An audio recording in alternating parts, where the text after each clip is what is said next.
अंतरराष्ट्रीय समुद्र सफेई दिवस अवसर में चांदीपुर बेलाभूमि सफेई कराଯାଇଛି। स्वच्छ सागर सुरक्षित सागर योजना रे एही बेलाभूमि स्थान पाइछि। एने बेलाभूमि रे सफेई कार्यक्रम अनुष्ठित होइथिला। एही अवसर में बेलाभूमि रे पहुंचिथिबा अहिंसा रथ को स्वागत कराजिबा सहित बेलाभूमि निकट रे थिबा पूर्वतन राष्ट्रपति अब्दुल कलाम को प्रतिमूर्ति रे माल्यार्पण कराଯାଇଛି।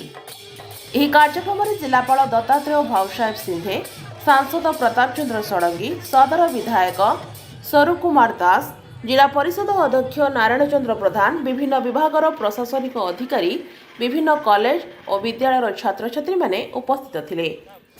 ବ୍ୟୁରୋ ରିପୋର୍ଟ ସମ୍ବାଦ ଟିଭି ଓଡ଼ିଆ।